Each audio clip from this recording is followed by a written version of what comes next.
दिखाते हैं आपको विदेश टॉप 10 खबरें। सबसे पहले बात करेंगे उस युद्ध विराम प्रस्ताव की जिसे यूक्रेन ने स्वीकार कर लिया है। यूक्रेन ने अमेरिका के 30 दिन के युद्ध विराम प्रस्ताव को स्वीकार कर लिया है। इस युद्ध विराम समझौते को दोनों पक्षों की आपसी सहमति के आधार पर बाद में आगे भी बढ़ाया जा सकता है। रियाद में यूक्रेन और अमेरिकी अधिकारियों की मुलाकात के दौरान प्रस्ताव पर सहमति बनी। 8 घंटे से ज्यादा चली इस बैठक के बाद अमेरिकी विदेश मंत्री मार्को रूबियो ने कहा कि अब वो ये प्रस्ताव लेकर रूस के पास जाएंगे। इसका फैसला मॉस्को को करना है।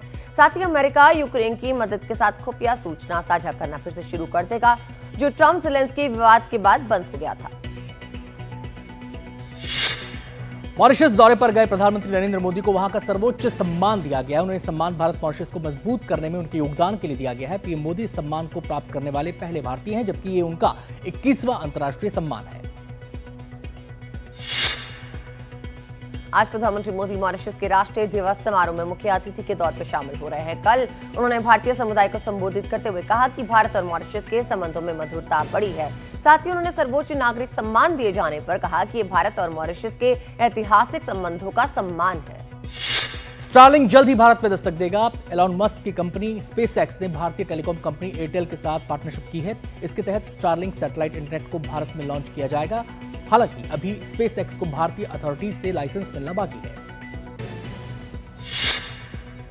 सीरिया में हिंसा की वजह से हजारों लोग देश छोड़कर भाग गए हैं। बड़ी संख्या में लोग पड़ोसी देश लेबनान पहुंचे हैं। यूएन रेफ्यूजी एजेंसी के मुताबिक उत्तरी लेबनान के अक्कर क्षेत्र के कुछ गांव में 6000 से ज्यादा सीरियाई शरणार्थी पहुंचे हैं। इसके अलावा बड़ी संख्या में दूसरे इलाकों में भी लोग शरण के लिए पहुंच रहे हैं। सीरिया में अंतरिम सरकार और सीरियाई डेमोक्रेटिक फोर्सेस के बीच समझौता हो गया है। इसके बाद कमिशली शहर में सैकड़ों की संख्या में कुर्द लोग सड़कों पर उतर आए और जश्न मनाया। सीरिया के लोग एक हैं के नारे भी लगाए। फिलीपींस के पूर्व राष्ट्रपति रोड्रिगो दुतर्ते को गिरफ्तार कर लिया गया है। सरकार के मुताबिक दुतर्ते ने अवैध ड्रग्स के खिलाफ घातक अभियान चलाया, लेकिन उस दौरान बड़े पैमाने पर हत्याएं हुई थी। अब इंटरनेशनल क्रिमिनल कोर्ट के आदेश पर उन्हें गिरफ्तार किया गया है। फिलिस्तीनी एक्टिविस्ट महमूद खलील की गिरफ्तारी के खिलाफ न्यूयॉर्क में बड़ी संख्या में लोगों ने विरोध प्रदर्शन किया। महमूद खलील कोलंबिया विश्वविद्यालय में स्नातक का छात्र है और उसने इजरायल के खिलाफ विरोध प्रदर्शन में प्रमुख भूमिका निभाई थी। चीन में अब रोबोट डॉग्स पे होगी सुरक्षा की जिम्मेदारी। अप्रैल में इसकी हाफ मैराथन होने वाली है। इसे दुनिया का सबसे एडवांस्ड इंडस्ट्रियल ग्रेड रोबोट माना गया है।